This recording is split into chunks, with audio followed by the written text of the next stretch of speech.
영화를 통해 마음이 열리는 곳 뒷방 상영관입니다. 영화가 끝나면 우리는 뒷방에 모여 대화를 시작합니다. 나와 당신의 영화는 우리의 대화를 통해 새롭게 살아납니다. 영화를 통해 마음이 열리는 곳 비밀스러운 뒷방으로 여러분을 초대합니다. 우와! 안녕하세요. 뒷방 상영관의 두부 아토미 베이입니다. 이번 저희 뒷방 상영관 255번째 영화는 토마스 크루파 감독의 우아한 죽음입니다. 이 영화 어떻게 알게 됐나요? 이 영화는 제가 하자고 했는데요. 제가 친구랑 자살을 왜 막는가? 죽지 않아야 하는 이유, 살아야 하는 이유, 살아야 하는 이유가 있는데도 죽음을 선택하는 이유는 무엇인가에 대한 이야기를 하다가 제가 EIDF EBS 국제 다큐 영화제 상영됐었던 이 작품을 알고 있었는데 아직 보지 않았었거든요.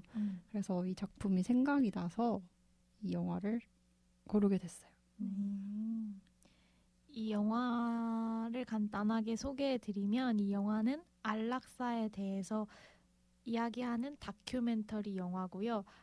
네, 그러면 저희 어떻게 지내고 있었는지 잠깐 얘기한 다음에 본격적인 영화 이야기로 들어가 볼까 하는데요. 어떻게 지내셨나요?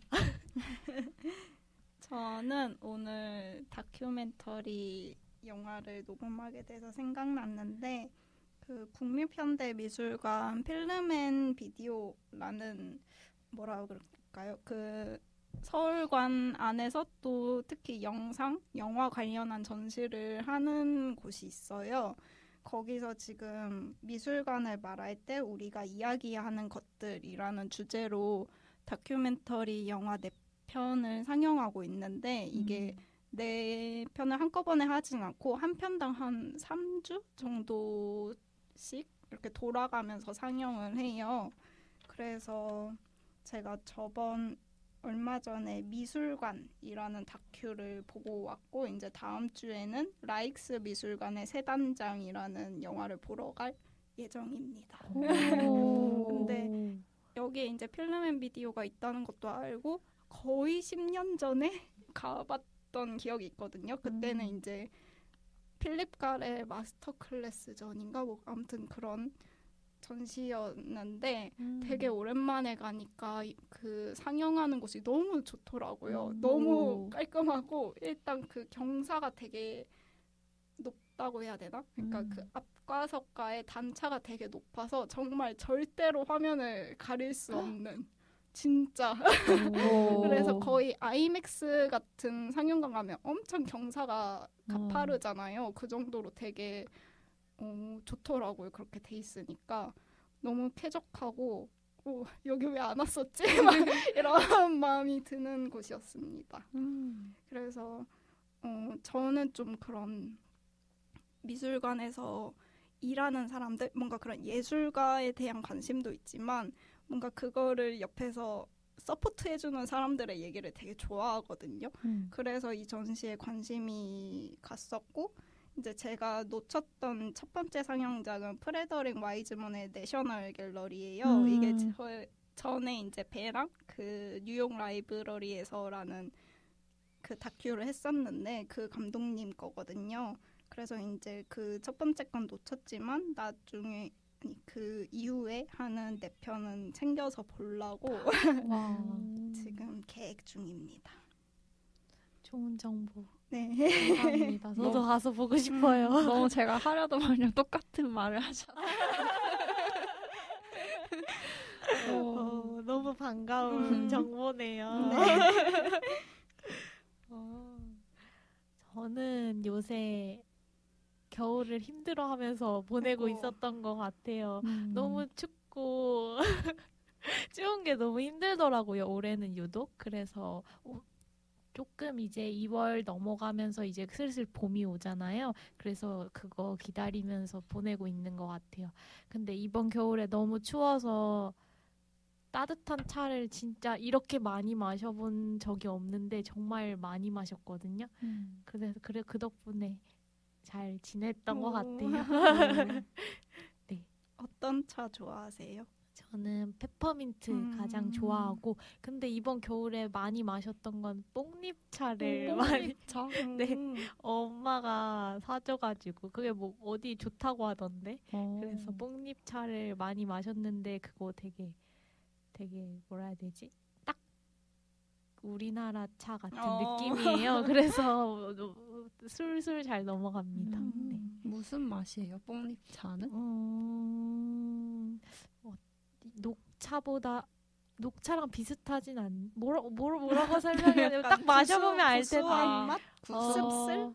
구수한 맛에 산뜻? 가까운 것 같아요. 산뜻보다 구수? 네, 오. 구수파입니다. 구수파. 네. 저는 봄이 느껴져서 좋아요. 요즘에 저녁에 창문을 여는 일이 거의 없는데 요 며칠 사이에는 너무 따뜻해가지고 창문을 열었어요. 그리고 제가 방학이라서 집에 있는데 흐린 날에도 창문으로 빛이 가끔씩 들어온 때가 있더라고요. 그래서 컴퓨터로 뭐 하다가 구름이 움직여서 빛이 갑자기 들어올 때 그때 너무 기분이 좋았어요. 그리고 향을 피웠어요.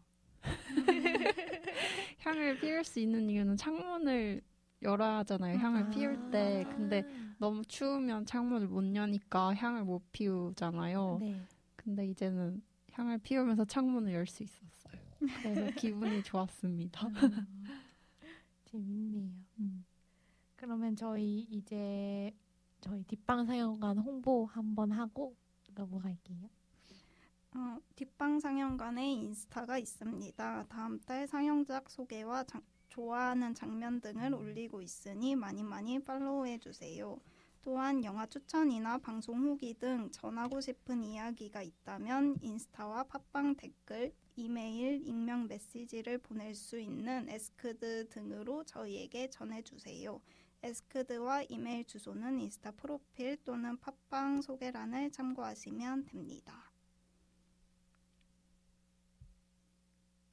네.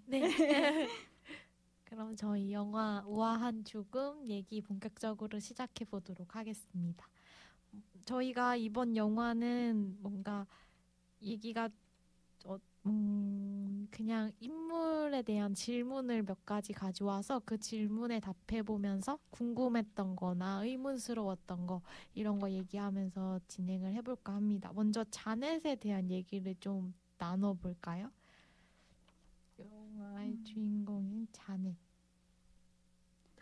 일단 자넷의 상황을 조금 설명하자면 자넷은 근위축증이라는 유전병을 앓고 있고 이 병이 이제 불치병이고 발병은 거의 중년이 되어서야 발병이 된다고 해요. 그래서 이제 근육이 말 그대로 위축을 하면서 거동이라던가 움직임이 불편해지는 병인데 이제 자넷의 경우에는 어머니가 이 병을 앓으셨고 그래서 거의 그 당시에는 정말 병명도 모르던 그런 병이었는데 어머니께서는 그래서 30여 년을 거의 앉아만 계시면서 움직이지 못하시고 지내셨고 이제 자넷의 자녀는 아들과 딸이 있는데 딸은 아마도 아닌 것 같고 이제 아들은 발병이 시작돼서 점점 좀 거동에 불편함이 생기는 시기입니다. 그래서 자넷의 경우에는 이 영화의 시점에서 2년 정도 전까지는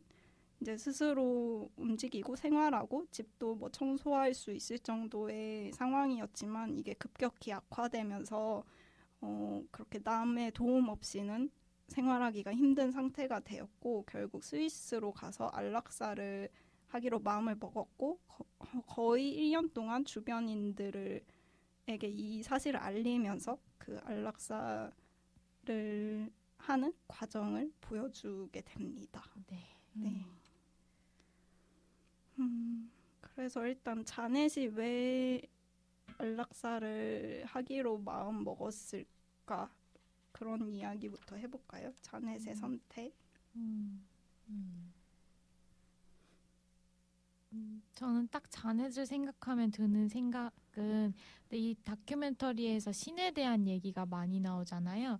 근데 신이 아니고 내가 선택한 시간에 내가 선택한 방법으로 죽는다는 것. 그런 딱 그게 가장 크게 다가왔어요. 그래서 뭐 자넷의 상황도 생각해 볼 거리가 많지만 그냥 안락사 자체에 대한 생각을 좀 많이 했던 것 같습니다. 저는 이런 생각 많이 하거든요. 그러고 싶다고. 그리고 또 원하는 장소에서 내가 원하는 공간에서 사실 자넷은 그건 어려웠잖아요. 자넷이 살고 있는 영국에서는 안락사가 허용되지 않아서 자넷은 스위스까지 가서 뭔가 준비를 했어야 하는데 뭔가 내가 원하는 방식으로 선택을 할 수 있다면 그래서 죽음도 내 권리 중에 하나가 될 수 있다면 좋지 않을까라는 생각을 계속 했던 것 같아요.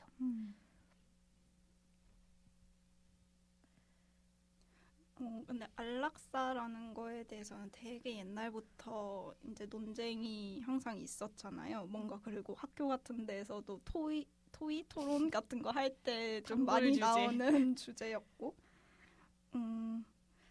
근데 저도 이 영화를 보면서 전반적으로 자넷이 그러지 말아야 되는 이유를 잘 못 찾겠더라고요. 나였어도 그랬을 것 같다라는 생각도 저도 많이 했고 방금 두부가 말한 것처럼 저도 내가 원하는 때 원하는 뭐 방식, 장소 등을 정할 수 있으면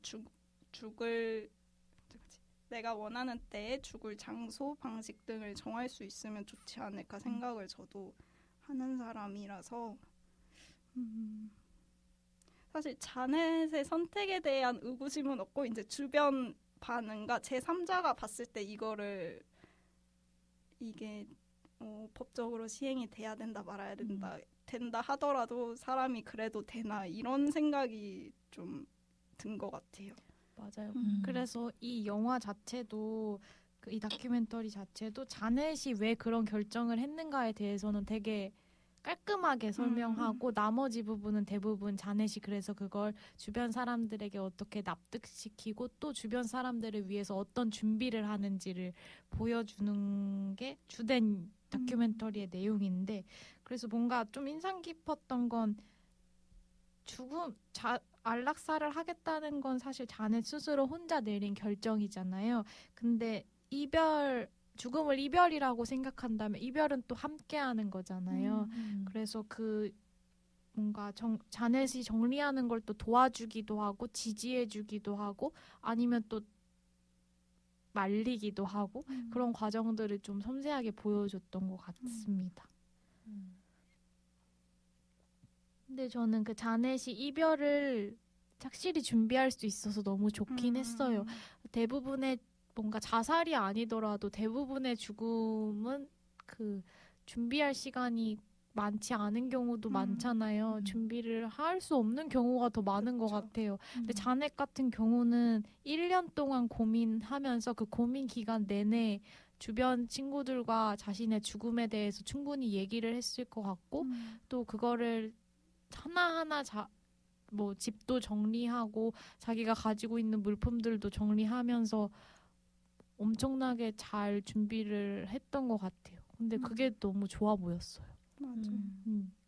그리고 확신이 있어요. 이 근 위축증이라는 게 퇴행성이라서 더 안 좋아질 수밖에 없는 질환이니까 스스로 그 안락사를 하는 장소에 갈 수 있으려면 질병이 악화되기 전에 가야 하는 거예요. 그래서 미리 계획을 하는 거죠. 그래서 그런 정말 자기 상태에 대한 앞날이 어떻게 될 거라는 확신이 있고 그거에 바탕으로 죽음에 대한 계획을 세우는 모습을 보여주고 있어요. 근데 그건 정말 확신 없이 진행할 수 있는 일인가? 라는 생각도 들더라고요. 근데 또 막상 그렇게 보면은 이런 생각을 하지 않을 수 없어요. 뭔가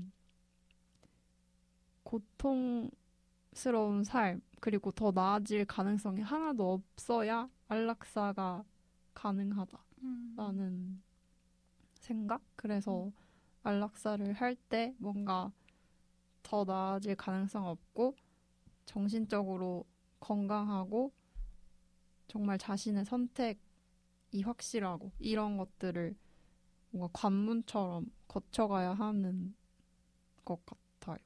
지금의 현실이 그렇다라는 걸 보여주고 있어요. 맞아요.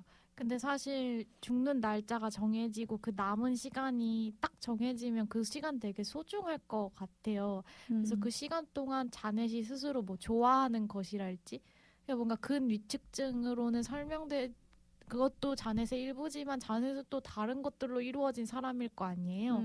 근데 그런 것들을 향유하는 시간보다는 주변 사람들을 설득하고 뭔가 납득시키고 자신의 아픔을 증명하는데 너무 많은 시간을 보냈다라는 느낌이 있었어요. 뭐 그런 부분을 다큐멘터리가 더 많이 보여주기도 했겠지만 실제로도 그거에 시간을 많이 쏟았을 것 같아요. 근데 그게 좀 피로하게 느껴지기도 했어요. 마지막 날까지 계속해서 그거에 대해서 얘기를 해야 되니까. 뭔가 그런 이유도 있는 것 같아요. 불확실함 때문에? 그러니까 정말 신체적인 이유 말고는 모든 일이 다 불확실하잖아요. 근데 그런 것들을 얘기할 수가 없어서 그런 신체적인 걸 이야기하는 걸까? 뭔가 모두가 납득할 네, 수 있을 만한 걸 일부러. 근데 왜 그런지 잘 이해가 안 가요. 근데 자넷의 성품에 대해서도 좀 얘기를 해보면 좋을 것 같아요. 모두가 안락사를 선택한다고 이런 방식으로 마지막 시간을 보내지는 않을 것 같은데 자넷은 특히나 뭔가 주변 사람들에게 얘기하는데 오랜 시간을 보낸 것 같아요. 그게 뭔가 자넷의 어떤 부분을 말해준다고 생각을 하시나요? 뭔가 자신이 행복한 게 뭔지 잘 아는 사람인 것 같아요. 뭔가 이 영화에서 되게 힘들게 의자에 올라가는 모습을 보여주는데 근데 그 장면을 보면서 근위축증 때문에 겪는 뭔가 일상에서 느끼는 몸의 존재? 이 아픈 몸이 나의 일부라는 걸 매번 받아들여야 하고 그것 때문에 생기는 부자유스러움? 그런 것들이 일상에서 축적됐을 때 어떤 기분일지 생각하게 되더라고요. 근데 또 그게 전부는 아닐 거 아니에요. 주변 사람들이랑 교류도 많이 하는 것 같고 집도 정말 예뻐요. 정원도 있고 가구 하나하나가 굉장히 취향이 담겨 있다는 느낌이 들었어요.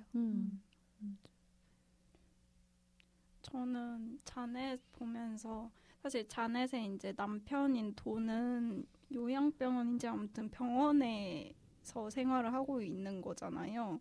근데 자넷도 몸이 그렇게 불편하고 혼자서는 거의 침대나 의자에서 일어나기도 힘든 상황이 됐는데 병원에 가지 않잖아요. 요양원이라던가. 그런 선택에서도 일단 저는 좀 되게 독립적인 사람? 되게 자기 생각이 확고한 뭔가 혼자 뭔가 서고 싶어하는 마음이 강한 사람이라고 좀 느꼈어요. 그래서 물론 자넷도 오랜 고민을 하고 안락사를 마음을 먹었겠지만 아무리 그랬어도 막 이제 그런 친인척들과 지인들이 한 번 더 생각해봐 막 이렇게 아니면 너무 슬퍼한다던가 그런 모습을 보면 좀 자기도 흔들릴 수 있잖아요. 근데도 되게 분명하게 자기 생각을 전달하고 이런 것만 봐도 좀 강인한 느낌이 저는 들었고 일단 그리고 만약 어머니가 그렇게 같은 병으로 아팠던 걸 보지 않았어도 그런 생각을 했을까 싶기도 했어요. 뭔가 자기의 미래를 분명히 본 것 같은 기분도 있을 거고 그리고 그렇게 독립적인 성격의 사람이 남의 도움 없이 살 수 없고 또 그런 모습을 내가 남한테 보여줘야 한다는 걸 되게 싫어하지 않았을까 싶더라고요.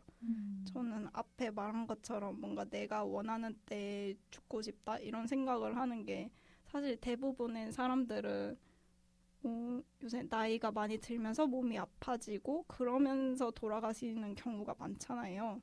저도 아는 분들 중에 가족분들 중에는 거의 이제 투병을 하시다 돌아가신 경우만 봐가지고 뭔가 그런 게 싫은 것 같아요. 아픈 것도 싫지만 그런 모습을 보여야 하고 또 어쨌든 누군가한테 손을 벌려야 하는 상황이 되는 거잖아요. 뭐 금전적이든 정말 신체적인 도움이든 그런 게 싫어서 뭔가 내가 그냥 건강하고 내 몸 검사할 수 있을 때 죽고 싶다 이 생각을 한 것 같거든요. 그래서 자넷도 좀 비슷한 마음이지 않았을까 싶더라고요.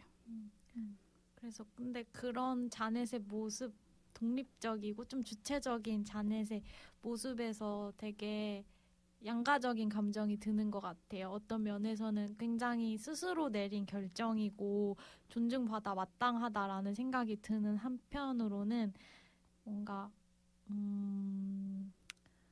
너무 독립적이기 때문에 서로 의존할지 모른다라는 생각이 들기도 했어요. 그러니까 누군가에게 의존하거나 돌봄을 꼭 필요로 하는 자신의 아픈 몸을 받아들이기 힘들어하는 그런 모습에서 뭔가 좀 근데 그런 모습은 사이먼에게도 있는 것 같아요. 사이먼도 굉장히 독립적인 사람인 것 같아요. 뭔가 몸이 조금씩 불편해지기 시작하는데 웬만한 건 다 혼자서 하려고 하잖아요. 그리고 그런 말도 해요. 사이먼도 누군가 나를 지속적으로 돌봐줘야 한다면 그래서 내가 짐이 된다면 살고 싶지 않을 것 같다라는 말을 하는데 그런 감정이 딱 자넷에게도 있었을 것 같거든요. 근데 그게 너무 공감이 되기도 하지만 되게 위험한 생각이기도 한 것 같아요. 뭔가 지속적으로 돌봄을 받는다는 게 왜 뭔가 싫은지에 대한 생각을 하게 되는 것 같아요. 그게 왜 건강하지 못한 자신의 모습을 왜 긍정적으로 받아들일 수는 없는 건지, 그리고 그거를 왜 온전히 개인이 그러니까 자신이 짐이 된다는 생각을 왜 개인이 해야 하는지에 대한 생각을 좀 했어요. 뭔가 이 자넷이 한 결정에 사회적으로 어떤 책임을 져줄 만한 자리가 있었을까? 그런 생각을 했어요. 왜 혼자 짊어져야 했을까? 그 말도 생각나요. 영국에는 주치 시스템 있다고 들었는데 근데 자신의 주치의가 자신의 그 근위축증이라는 병에 대해서 치료하기를 아예 포기했다는 말을 하잖아요. 그래서 뭔가 그런 의료 체계 안에서 도움을 받지 못한 그 경험도 상당히 컸을 것 같다라는 생각도 들어요. 그래서 뭔가 그 고통에 대해서는 관리해주기를 거부한 시스템이 있었고 그리고 자신의 뭔가 그런 죽음에 대한 선택 의사에 대해서 정신적인 문제로만 여기는 그런 시스템에 대한 불신 같은 것도 뭔가 죽음을 더 확실하게 선택하는데 기반이 됐다라는 생각이 들기도 하는 것 같아요. 뭔가 저는 안락사를 막아야 한다. 그거는 뭔가 그런 생각은 절대 들지 않거든요. 안락사가 언제나 선택지 안에 있었으면 좋겠어요. 모두의 선택지 안에. 근데 자넷이 한 결정을 온전히 주체적인 스스로의 결정으로 보기에는 좀 복잡한 구석이 있는 것 같아요. 그래서 뭔가 안락사를 순전히 개인의 책임이나 개인의 선택으로만 남겨야 되는지는 아직 잘 모르겠어요. 근데 그때 좀 힌트가 돼줬던 건 저는 마지막에 그 자넷이 그 딸이랑 아들 사이먼이랑 그 딸 이름이 뭐였죠? 브릿짓? 그 브리짓이랑 셋이서 나온 대화가 되게 인상적이었거든요. 그 딸이 되게 일관적인 태도로 엄마에게는 다른 대안이 있고 그걸 확실하게 말해주고 싶지만 자기는 강요하진 않겠다. 근데 저는 그게 그 브리짓이 해준 말이 사회가 해야 할 태도인 것 같기도 해요. 사회가 갖춰야 할 태도. 뭔가 너에게 안락사라는 선택지를 분명히 주어주겠지만 사회에서는 분명히 다른 선택지도 동시에 제공을 해야 된다. 사는 선택도 죽는 선택도 할 수 있다는 건 당연히 사는 선택도 할 수 있어야겠죠. 그래서 사는 선택을 할 수 없어서 죽는 선택을 하는 건 좀 사회적으로 무책임한 것 같은데 그게 뭔가 사이먼의 말에선 좀 느껴졌어요.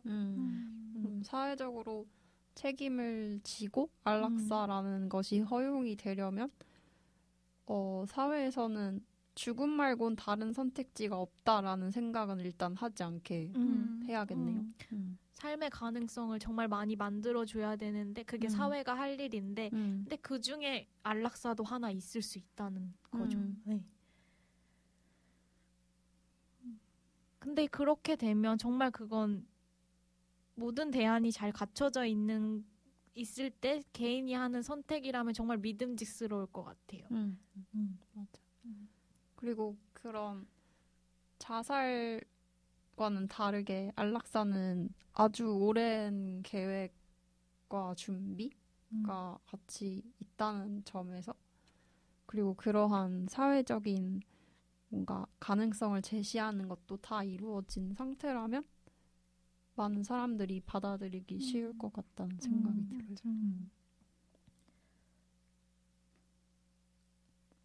제가 이제 이거 준비하면서 그냥 기사 같은 걸 좀 봤는데 전 몰랐는데 이제 우리나라에서 안락사는 일단 시행을 하지 않고 있고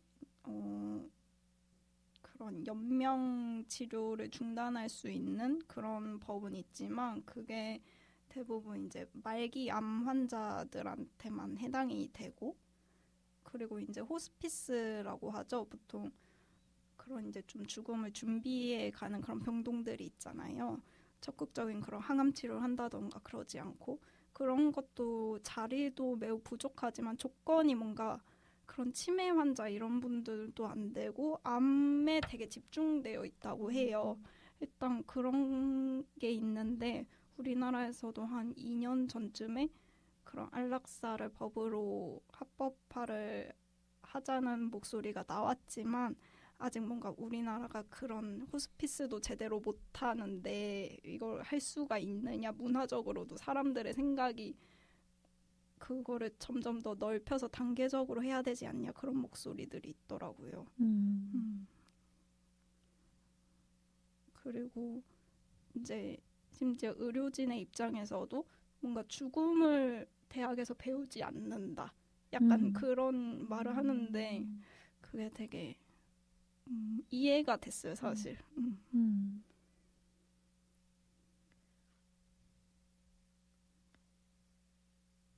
어려운 것 같아요. 너무 어려워요. 그러니까 저도 이 영화를 보면서 자넷의 생각 너무 알겠어. 그리고 주변에서 이제 뭐 좀 아쉬워하고 슬퍼하고 말릴 순 없지만 아쉬워하고 또 말려보는 사람도 있고 그런 마음도 다 너무 이해가 돼요. 사실 뭐 갑자기라는 말은 좀 웃길 수 있지만 만약에 부모님이 이제 아프셔서 나는 이런 결정을 했다 하면은 사실 단번에 오케이는 안 나올 것 같거든요.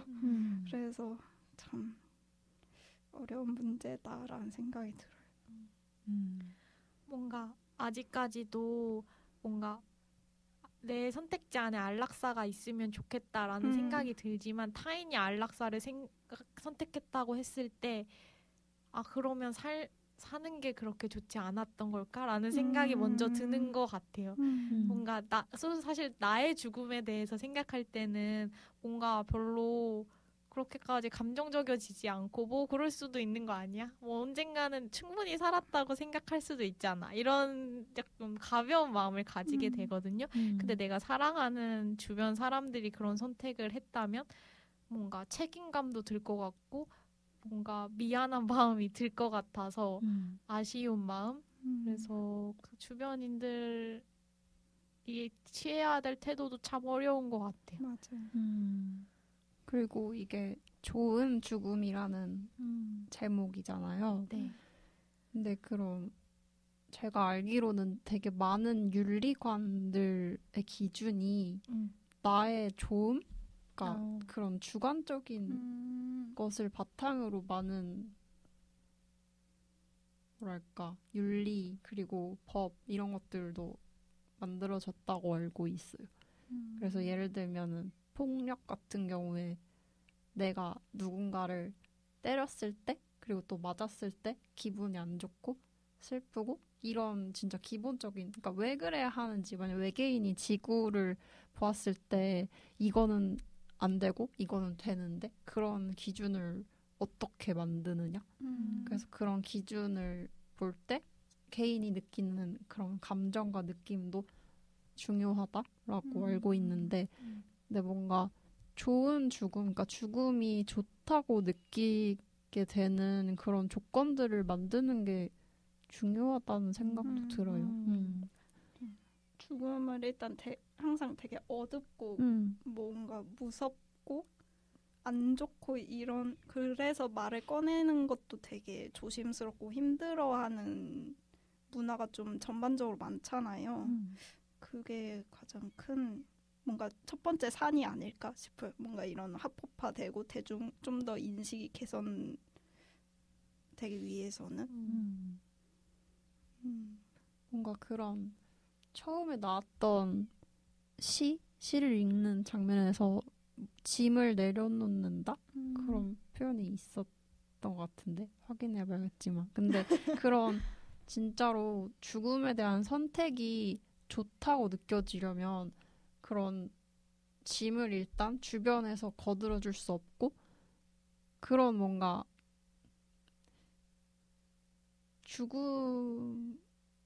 죽음에 대한 선택이 그러니까 뭔가 무언가의 결핍으로 인해서 도출되는 결과가 아니었으면 해요. 그러니까 죽음 자체를 원해서 하는 선택이어야 하지 떠밀려서 죽음을 선택하는 그런 식이 아니었으면 좋겠다. 죽음이 좋은 이유가 삶이 나빠서면 네. 안 된다는 거죠. 네네네.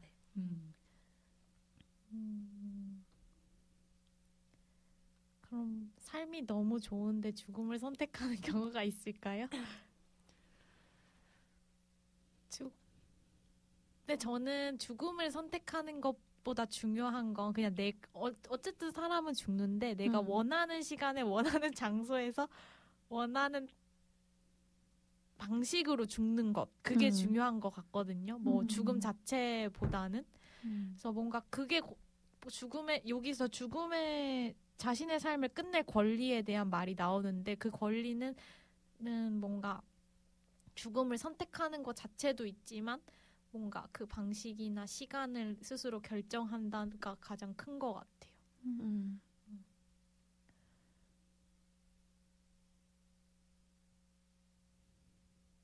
뭔가 근데 그렇게 생각하면 왜 없을까?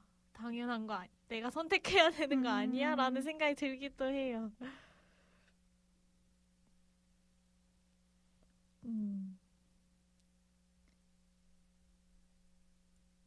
그리고 영화의 주인공인 자넷은 나이가 들었고 맞아요. 불치병을 가지고 있잖아요. 맞아요. 그런 사람의 안락사를 다루고 있어요. 근데 젊고 건강한 사람의 죽음? 그런 사람의 안락사도 받아들여질 수 있는지 또 그 사람은 왜 죽음을 선택하는지 진짜 그 사람의 이야기를 들어봐야 한다라고 생각해요. 진짜 그렇게 선택할 수도 있는 게 뭔가 제가 바라는 이상향? 것 같아요. 근데 그런 죽음의 선택에 있어서 허락하는 사람이 필요한지 얘기를 들어보지만 그걸 납득이 되어야 그 죽음이 가능한지를 잘 모르겠어요. 사실 여기 자넷의 경우에는 다큐를 본 누구나 그럴만하다라고 생각할 만큼 자신의 상황에 대해서 정말 잘 설명하고 그리고 어떤 면에서 연기도 정말 잘하는 것 같아요. 자기가 정말 우울해서 내린 결정이 아니고 뭐 그냥 건강한 상태에서 내가 스스로 내린 결정이다라고 말을 정말 잘하는 것 같아요. 자넷은 똑박또박. 근데 모두가 그렇게 할 수 있는 건 아니잖아요.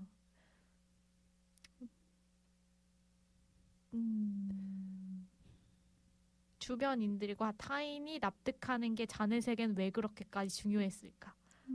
그리고 이 시스템 안에서도 중요한 것 같은데 자넷 개인적으로도 되게 중요하게 여기는 것 같거든요. 이 다큐멘터리를 찍겠다고 한 이유부터 그렇지 않을까 싶어서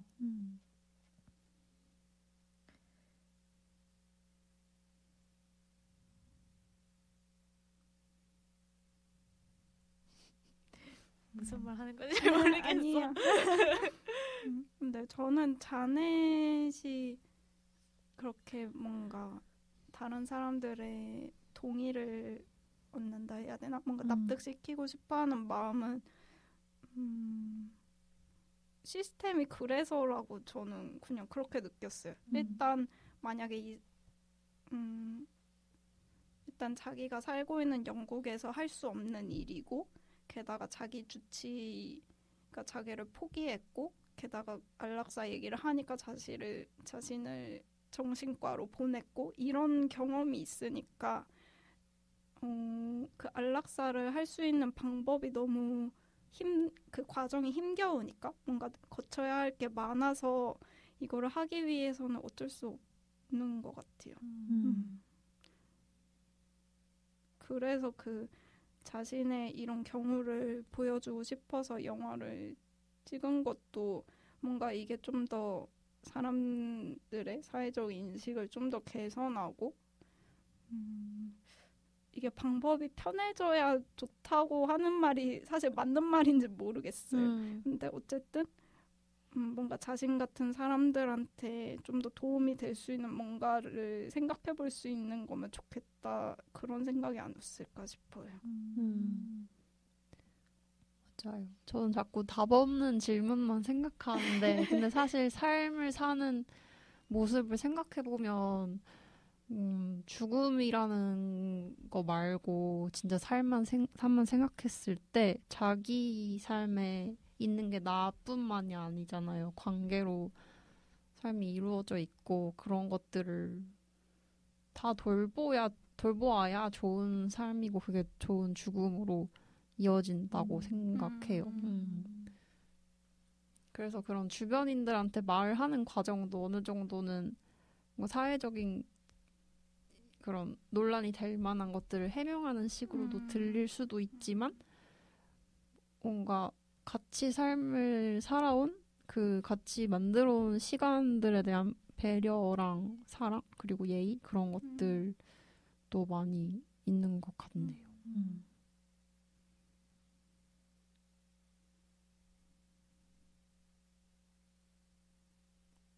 뭔가 근데 이 다큐멘터리가 아토믹이 말한 대로 자넷이 자기와 비슷한 상황에 있는 사람들을 뭔가 돕고 싶은 마음이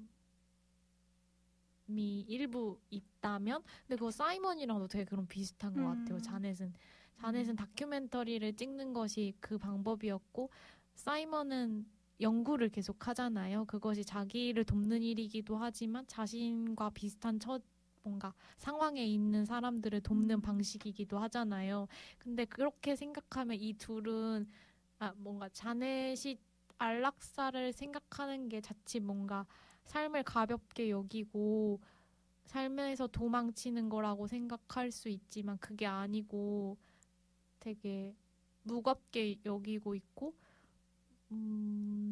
소중하게 생각하는 것 같기도 하다라는 생각이 들어요. 그리고 사이먼 되게 전 재밌었던 부분이 그 자기가 하는 실험에서 동물 실험을 안 한다고 얘기를 하잖아요. 그래서 사이먼이 가지고 있는 어떤 생명관, 윤리관, 뭔가 안락사를 반대하는 사람들이 많이 하는 말 중에 생명은 소중하다 뭐 이런 말 있잖아요. 근데 자넷이 절대 생명을 소중하게 여기지 않는 건 아니라는 것을 PD가 짚어준 부분이지 않을까라는 생각이 듭니다.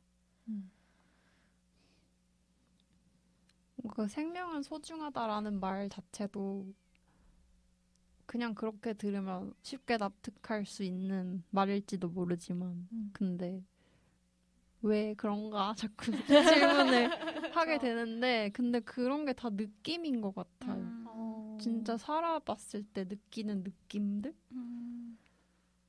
근데 생명은 소중하니까 안락사는 안 돼도 되지만 생명은 소중하니까 안락사가 가능하다도 당연히 되지 않나요?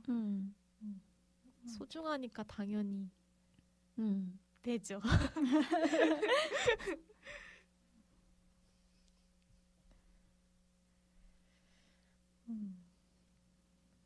아주 긴 대화는 필수라는 생각이 들어요.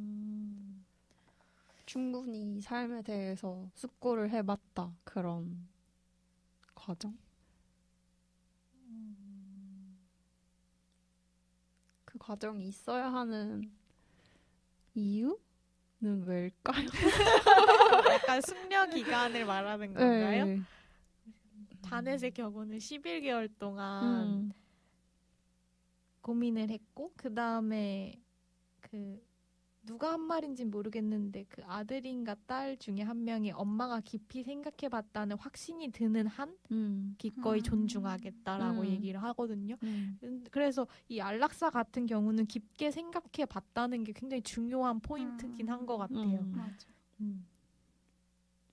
근데 많은 자살이 충동적인 순간의 선택에 의해서 이루어진다고 하는데 그런 정신과 의사의 뭔가 그걸 봤거든요. 굉장히 충동적이고 자살 충동이 드는 순간 그걸 실행에 옮기는데 굉장히 짧은 시간이 든대요. 근데 시간을 조금 지연할 수 있다면 자살이 아닌 다른 선택을 할 수도 있기 때문에 뭔가 되게 뭔가 좀 기민한 처치가 주변인들의 기민한 처치가 필요하다라는 글을 본 적이 있는데 근데 저는 그 자살 충동이 드는 사람들에게 안락사라는 선택지가 있으면 전 자살을 지연할 수 있다고 생각하거든요. 그 충동적인 마음도 어느 정도 제어할 수 있다고 생각을 하거든요. 왜냐하면 이 자넷이 한 안락사 같은 경우는 굉장히 준비를 철저하게 하고 시간도 딱 정해놔요. 근데 그런 시간을 정해놓을 수 있다면 충동성을 막을 수 있겠죠. 그 다음에 내가 언제든 뭔가 내가 원하는 방식으로 죽을 수 있다고 생각하면 저는 자살 사고도 많이 줄어들 것 같아요. 이게 저는 내가 뭔가 그 안락사라는 선택지가 있으면 더 잘 살 것 같아요. 왜요? 모르겠어요. 뭔가 정할 수 있다는 생각 그것도 때문일까요? 있는데 뭔가 언제든 편안한 방식으로 고통 없이 내가 끝낼 수 있다면 뭔가 이 상황을 끝하고 덮을 수 있다면 그 안에 삶이 오히려 더 뭐 해보지 뭐 약간 이렇게 될 것 같은 느낌이 들어요.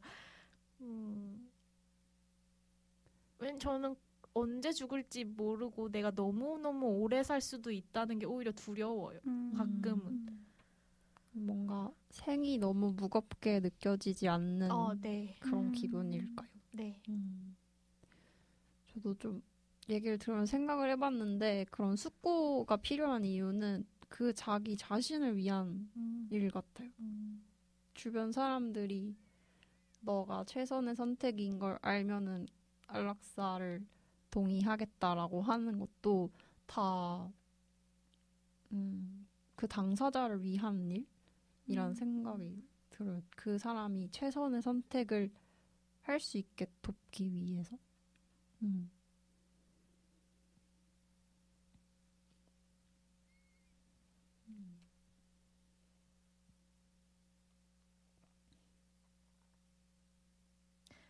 이거 뭔가 그냥 뜬금없는 질문이긴 한데 만약에 죽는 날짜가 정해지고 죽음의 순간이 온다면 마지막으로 어떤 종류의 대화를 나눠보고 싶나요?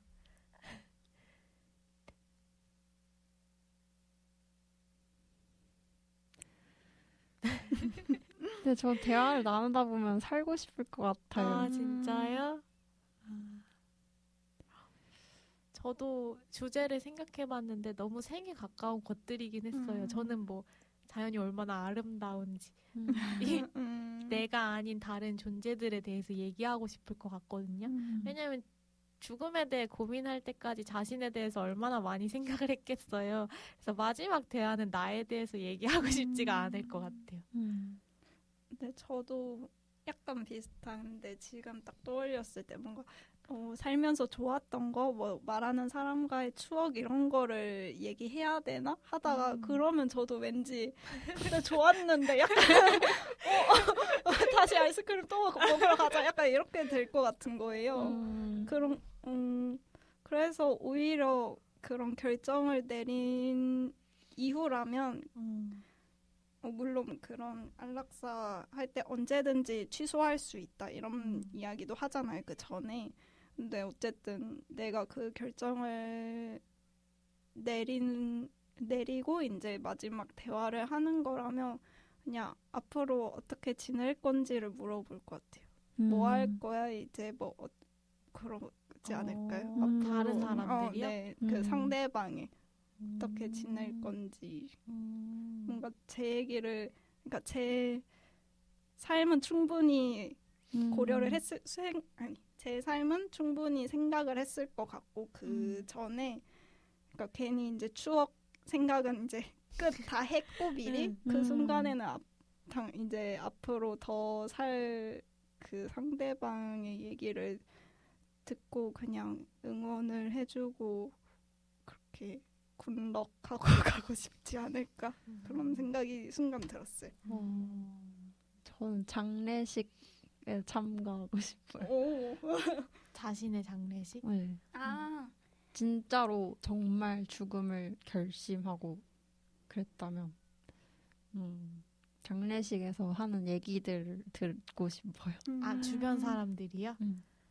나를 어떻게 기억할 건지 뭐 그런 얘기? 그런 얘기도 있고 그냥 관찰? 주변 사람들이 내 얘기만 하지 않잖아요. 장례식에서.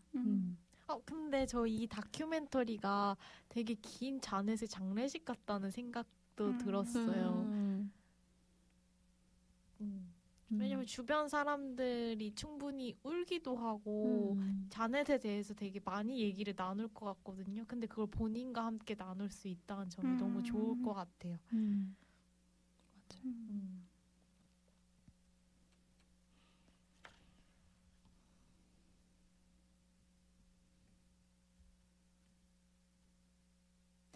저희 그러면 에리카 얘기 한번 해볼까요?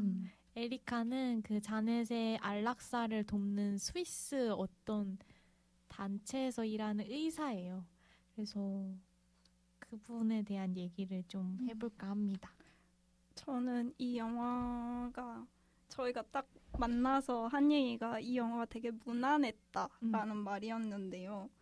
그래서 이 주인공인 자넷의 얘기는 뭔가 큰 걸림돌 없이 따라갔는데 저는 에리카가 되게 하는 말이 잘 이해가 안 되더라고요. 그러니까 제가 종교가 없어서일 수도 있지만 뭔가 그런 종교관에 대해서기도 한데 그래서 만약 이 에리카라는 사람을 집중적으로 한 다큐가 있으면 뭔가 무난하지 않고 좀 더 논쟁적이었겠다 싶더라고요.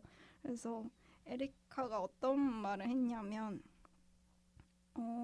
만약에 훌륭한 신이 있으면 그 신은 사람한테 그렇게 참을 수 없는 고통은 주지 않을 거다. 그런 말을 하는데요. 그리고 이게 그 영화의 초반에 자넷이 지인과 이야기할 때 그 지인이 자신의 새엄마에 대해서 얘기하면서 그 새엄마는 되게 독실한 그런 가톨릭이었나 아무튼 신자였는데 그 엄마는 고통도 신이 준 거다. 그거를 견디고 살아야 되지 고통스럽다고 스스로 죽어서는 안 된다. 그런 말을 했다고 나와요. 근데 이 에리카는 오히려 신이 뭐 그 죽은 거는 정해놨을지언정 그렇게 큰 고통은 주지 않고 그 고통은 인간이 만들어낸 것이다 하고 예시를 든 게 만약 어떤 사람이 심장마비로 쓰러져 있는 걸 자신이 살렸는데 그 사람은 원래 신의 뜻에선 그 시점에 죽어야 했는데 자기가 살려버려서 만약 2년 뒤에 되게 심각한 암으로 힘들게 죽는다면 되게 문제가 될 것이 이게 문제가 아니냐 신의 뜻을 어긴 거다 이런 식으로 얘기하더라고요. 일단 이 발상이 되게 뭐지 약간 어지럽다 싶었는데 근데 이 사람이 의사라는 점에서 되게 위험한 말 같았어요. 저는. 맞아요. 그리고 그 아버지에 대한 얘기를 하잖아요. 뇌졸중 때문에 자신의 의사 표현을 하지 못하고 의사소통이 아예 안 돼서 되게 고통스러워서 여러 가지 방법으로 자살 시도를 했다고 했잖아요. 근데 저는 그 얘기를 들으면서 이 아버지가 언어 치료를 왜 받지 않았지? 뇌졸중 환자도 충분히 나아질 수 있거든요. 그런 개선의 여지가 있는데 그래서 뭔가 그 아버지의 고통에 대한 이해 그리고 안락사에 대한 수긍 그리고 자신의 종교 때문에 느꼈던 모순점 같은 것들 그런 것들이 있는데 뭔가 그분의 생각은 그렇구나라고 그냥 그렇게 여겨지고 그 사람의 말이 완전히 수긍이 되진 않아요. 그 논리가. 맞아요. 그래서 자신도 예전에는 안락사에 대해서 회의적이었지만 어쨌든 그런 아버지의 죽음을 겪고 난 후에 이제 아버지가 자살 시도를 하신 후에 결국 이제 거의 그런 네 아니요 정도만 표시할 수 있는 정도로 사시다가 자기 옆에 누워서 독약을 먹고 돌아가셨다 그런 얘기를 한단 말이죠. 뭔가 그 이후에 이제 자기는 안락사에 대해서 다시 생각하게 됐고 결국 이렇게 안락사를 뭐라고 표현해야 되죠? 하는 그런 의사가 된 거잖아요. 근데 그거에 대해서도 계속 신이라는 이름을 계속 갖고 와서 신이 이런 기회를 줬기 때문에 이런 약물로 안락사도 할 수 있는 거다. 이런 식으로 말하고 이게 죄라면 자기는 행복하지 않아야 하는데 자기는 지금은 뭐 물론 그런 사람을 떠나보내는 건 언제든 힘든 일이긴 하지만 그런 걸 죄라고 생각하지 않는다 이렇게 말하는데 그게 되게 회피적인 말 같았어요. 자기를 되게 정당화하고 싶어하는 남들한테 뭔가 이 일을 설명해야 된다고 괜히 찔려하는 느낌이 좀 들어서 이 사람이 뭐지 싶더라고요. 뭔가 아직까지 안락사가 편안하게 받아들여지지 않는 사회라서 더 방어적으로 특히나 종교 사회에 있는 사람이라면 그렇게 얘기를 하게 될 것 같기도 한데 사실 윤리라는 게 논리적이지 않잖아요. 되게 어렸을 때 형성되는 부분이 많고 되게 내가 논리적으로 착착착 정리해서 이게 내 윤리관이야 라고 생각하는 게 아니고 뭔가 그냥 원래 그런 거 아니야? 그냥 그런 게 당연하잖아. 그냥 이유 없이 그렇게 되잖아요. 근데 그거와 그 어렸을 때부터 그렇게 생각하던 자신의 윤리를 뭔가 뒤집는 일이 발생했을 때 그거를 치열하게 뭔가 본인도 받아들이기 되게 힘들었을 것 같아요. 근데 그 받아들이기 힘들어하는 모습이 그냥 그 에리카의 말에서 드러났어요. 되게 힘들었구나. 그냥 그 정도? 그래서 그냥 논리로 어떻게든 뭔가 엉뚱하고 조금 말이 안 되는 논리긴 해도 약간 의아하긴 해도 자신만의 논리를 세워야만 뭔가 자신이 가지고 있던 원래 윤리관을 전복할 수 있지 않았을까 싶긴 했어요. 그래서 그냥 저는 에리카의 말은 그 안에 뭐 뭔가 저 말이 좀 별론데 의심스러운데 그런 생각은 잘 하지 못했고 그냥 그냥 안락사를 하는 의료진은 저런 생각을 가진 사람도 있구나 정도로 생각했던 것 같아요. 사실 생각해보면 에리카가 하고 싶었던 말은 그러니까 객관적인 삶의 질이 있지만 주관적인 삶의 질도 있잖아요. 그쵸. 누군가는 이 정도 했으면 얘 아니오 뭐 말할 수 있으면 그리고 주변에 케어가 있으면 이 정도는 당신의 기준에서는 최대한 좋은 삶이다 라고 말할 수 있지만 주관적인 기준에서 엄청난 고통을 느낄 수 있고 그 고통을 직접 본 에리카의 입장에서는 그럼에도 불구하고 느끼는 그 큰 고통을 설명할 수 있는 그런 말이 필요했을 것 같아요. 그래서 신에 대한 얘기를 꺼내지 않나? 뭔가 그런 뭐라고 했죠? 에리카한텐 신의 뜻대로 사는 게 그 중요한 것 같아요. 여전히. 신의 뜻? 그러니까 신을 거스르지 않는 거. 죄를 저지르지 않는 거. 그래서 자신이 하는 일은 죄가 아니고 내가 하는 일은 신이 원하지 않는 게 아니고. 그래서 중요한 기반은 그대로인데 약간 그걸 좀 비튼 느낌이었어요. 근데 뭔가 그 고통을 봤다는 게 전 중요하게 느껴져요. 에리카가 직접 봤다는 거. 그 고통을 봐서 신이라면 이 고통을 끝내줄 수 있을 것이다. 이런 생각도 같이 했을 거라고 생각해.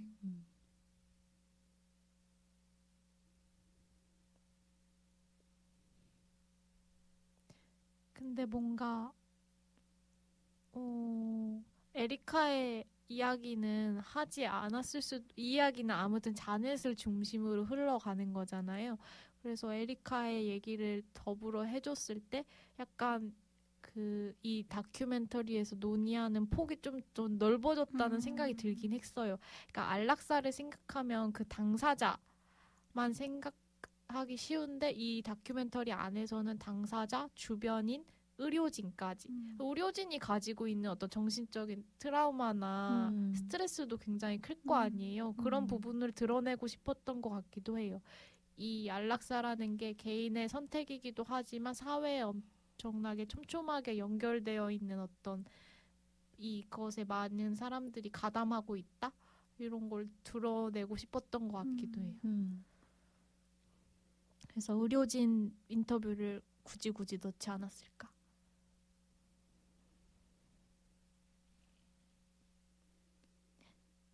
좋은 죽음은 뭘까요?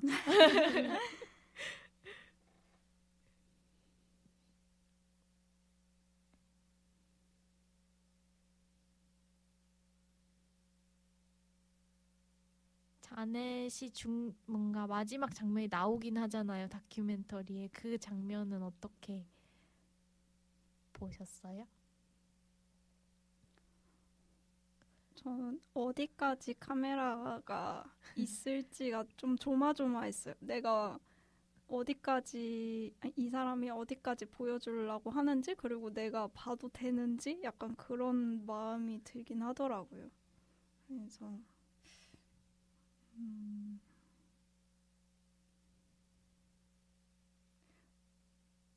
뭐랄까요?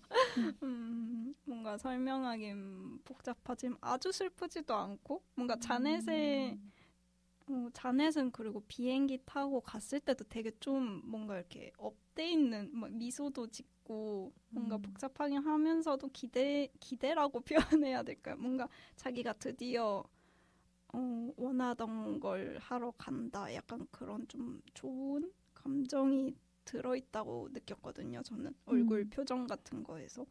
그리고 그렇게 자넷의 마지막 모습을 보여줄 때도 자넷은 이제 뭔가 편안함, 정말 제목처럼 우아한 죽음을 맞이한 거구나 싶으면서도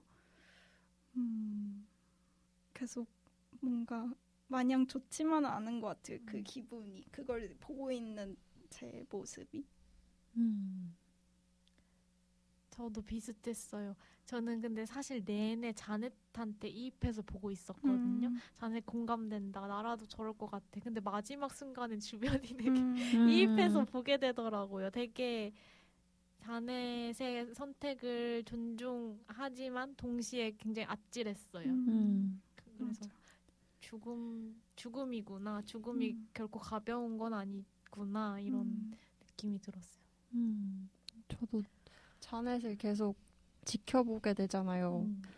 그래서 뭔가 아는 사람처럼 느껴지고, 그래서 그 죽음을 볼 때 저도 조금 트라우마틱하더라고요. 근데 그 죽음을 위한 약물이 있잖아. 수면제를 엄청나게 많이 투여해서 죽음에 이르게 하는데, 근데 그 약물이 연결된 주사를 이렇게 밸브를 여는 거를 스스로 하게 되잖아요. 근데 그걸 보면서 정말 확고하고 확실하구나. 그런 정말 선택의 순간에서 스스로 돌려서 그렇게 하는 걸 보면서 정말 이 사람의 선택을 그냥 받아들일 수밖에 없구나 이런 생각도 들었어요. 그리고 그런 모습을 보여주면서, 그러니까 그런 죽기 전까지 모습을 다 보여주잖아요. 근데 그거를 카메라로 담아서 사회에 그냥 이렇게 끼겨 넣는 느낌? 그런 모습이 있다라는 거를 회피하지 않고 보여주고 싶었던 것 같아요. 뭔가 자리가 없어 라고 말해도 아니 여긴 내 자리야 하고 뭔가 차지하고 싶은 그런 욕망?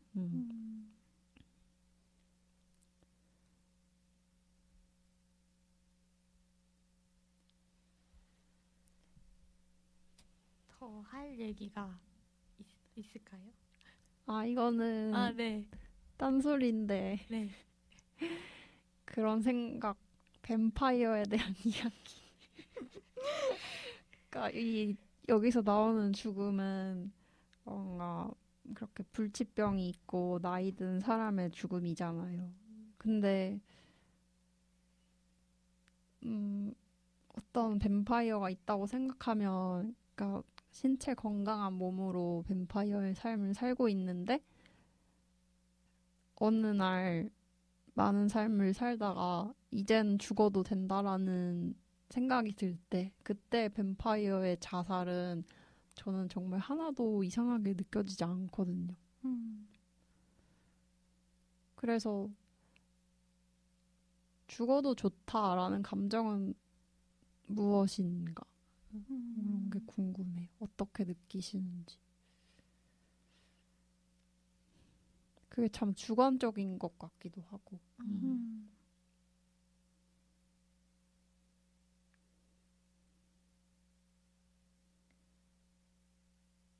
그리고 스스로를 신뢰할 수 없다라는 생각도 들어요. 어느 날은 죽어도 좋다라고 생각하고, 또 시간이 지나면 어느 날은 정말 살길 잘했어, 태어나길 잘했어 이런 생각이 들기도 하고. 그래서 그런 유동적인 마음, 뭔가 삶을 살면서 돌아봤을 때도 그렇게 느꼈기 때문에 그래서 앞으로 내가 어떤 죽어도 좋다라는 생각을 했을 때 그 판단을 스스로 믿을 수 있을까? 그런 생각도 들어요. 근데 나중에 다른 생각이 든다고 해도 그 순간은 그 마음은 진짜일 거라고 생각해요. 사실 어떤 선택 100% 확신이라는 게 가능한지 전 잘 모르겠어요. 그냥 그 순간에 있는 것 같아요. 그러니까 만약에 나중에 혹시나 다른 그 알 수는 없지만 혹시 더 살아봤으면 살길 잘했다는 생각이 드는 날이 온다고 해도 그냥 그 순간에 그런 선택을 했던 건 그냥 그냥 그런 수밖에 없는 거다. 그냥 그렇게 생각이 드는 것 같아요.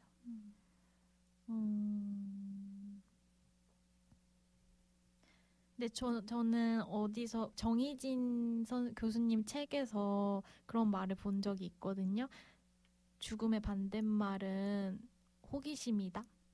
삶에 대한 가능성, 내가 살 수 있는 삶에 대한 가능성에 대한 호기심이 없다면 사람은 죽음을 선택할 수밖에 없다라는 얘기를 봐서 근데 그래서 거기서 하고 싶은 말은 사회에서 해줘야 되는 건 그래서 사람들한테 호기심을 주는 거다. 내가 살 수 있는 여러 가지 삶의 가능성의 문을 열어주는 게 사회가 할 수 있는 일이다라는 얘기를 했는데 근데 그렇다면 여기서의 죽음은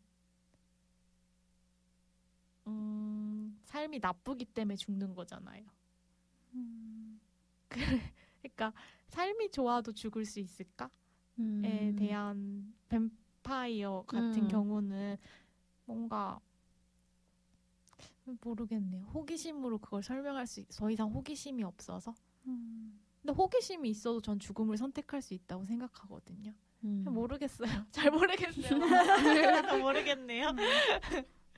그러니까 뭔가 이 삶이 너무 힘들어서 죽고 싶다고 생각해도 그 힘들어도 그 호기심이 있는 상태일 수도 있는데 오히려 정말 아무것도 관심도 없고 무기력하다고 표현해야 될까? 뭐 먹고 싶은 것도 없고 뭐 하고 싶은 거 사고 싶은 거 아무것도 없는 상태가 저는 더 좀 위험하고 뭔가 다루기 힘든 감정이라고 생각해요.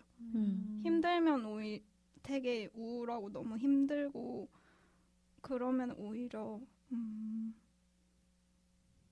그런 감정에 한번 푹 빠졌다가 다시 이렇게 팍 튀어오를 때도 저의 경우에는 좀 그런데 좀 무기력한 감각은 좀 더 오래 가고 그거를 좀 헤어나오기 약간 힘든 것 같아요. 그런 감정이. 그래서 뭔가 그런 삶에 대한 호기심, 뭔가 죽음의 반대로 호기심이라고 살면서 가질 호기심이라고 생각했을 때 되게 힘들고 뭔가 내가 지금 뭐 다 짜증나고 그래도 뭔가 삶에 대한 뭔가가 미련이 남아있어서 그런 감정을 느낀다 생각하거든요. 근데 뭔가 아무것도 생각도 안 들고 그런 게 더 좀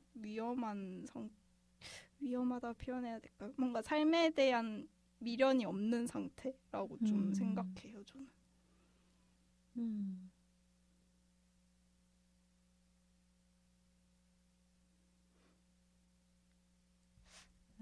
어떤 순간에 안락사는 너무 좋은 선택인데 어떤 순간에 안락사는 너무 부당하기도 한 것 같아요. 어렵네요. 어쨌든 한 사람이 죽는 거에 그 사람만 연관된 게 아니기 때문에 그런 것 같아요.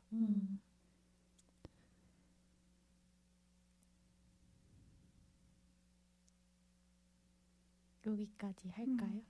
네. 어렵네요. 네, 뭔가 아직은 답을 내릴 수 없는 찌뿌둥한 기분이네요. 그러면 저희 그들 각자의 영화관 하고 마무리해보겠습니다. 이 영화가 저희에게 어떤 의미였는지 얘기를 나눠보도록 할게요.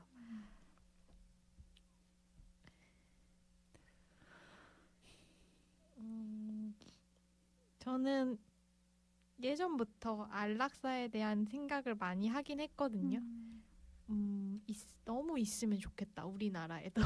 그냥 그런 생각을 막연하게 좀 하긴 했는데 이 다큐멘터리를 보고 나서는 뭔가 그 막연했던 생각을 좀 더 의문이 좀 더 많아진 느낌이에요. 복잡한 질문을 좀 더 던질 할 수 있을 것 같은 느낌? 그래서 이 다큐멘터리가 어떤 답을 내려줬다기보다 뭔가 생각의 시작을 해주지 않을까라는 생각이 듭니다.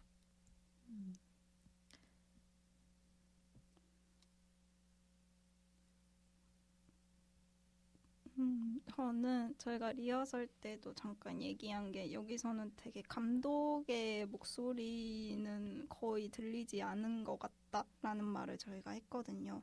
근데 저도 딱 영화를 보면서 생각한 게 다큐멘터리도 여러 스타일이 있지만 되게 자기가 하고 싶은 얘기를 하는 사람들도 있잖아요. 다큐멘터리가 극이 아니라고 할 수 없는 이유가 어쨌든 그런 자기 방식대로 자기가 하고 싶은 이야기의 느낌대로 그걸 편집하고 할 수 있기 때문이라 생각하는데 이 이 영화는 감독보다 자넷이 원하는 방향이라고 되게 느꼈고 그래서 뭔가 보통 저는 영화 보고 나면 감독을 되게 궁금해하거든요. 감독이 왜 만들었을까? 왜 이렇게 했을까? 좀 이런 생각을 하는데 이 영화는 보면서 감독이 왜 자넷을 찍고 싶어 했을까 보다 자넷이 왜 찍기로 마음 먹었을까? 찍어달라 했을까? 이게 더 궁금하더라고요. 그래서 그 포인트가 좀 나름 신선하게 다가왔습니다.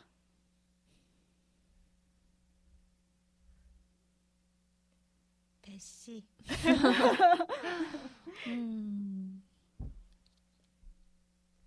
정말 어려운 것 같아요.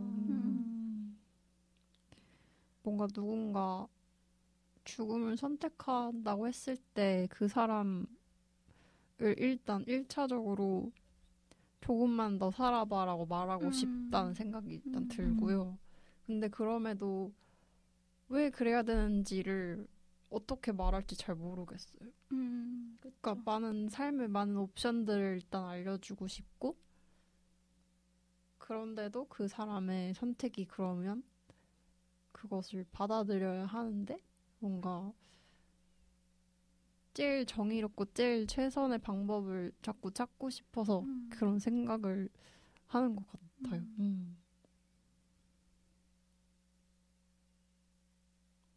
그러니까 개인의 선택이지만 사회도 같이 책임을 져야 하는 부분이 당연히 있고 그리고 그 개인도 스스로의 확신을 정말 확신이라고 생각해야 한다라는 생각 자꾸 왜 확신해야 되지? 약간 그런 이유를 자꾸 많이 생각을 해놔야 안락사라는 것을 좋은 기분으로 받아들일 수 있을 것 같아요.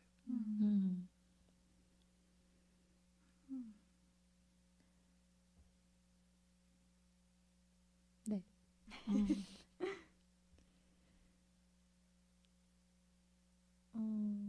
안락사가 저는 이렇게 뭔가 얘기를 듣다 보니까 안락사가 개인의 선택지에 있다는 건 정말 좋은데 그게 최선의 선택지가 되진 않았으면 좋겠는 것 같아요. 항상. 그런 느낌? 저도 좀처럼 살아봐라는 마음을 버릴 수가 없네요. 왜냐하면 그 사회의 책임이 개인의 선택과 사회의 책임을 나누어서 본다면 그 사회의 주변인들도 들어가는 거잖아요. 그쵸. 그래서 고민을 많이 해봐야 될 것 같아요. 그리고 그 사람을 위해서. 좋아요. 그럼 저희 마무리 해볼까요? 네. 상영이 끝났으니 계단 조심하셔서 천천히 나가시길 바랍니다. 다음 영화도 기대해주세요. 안녕. 안녕.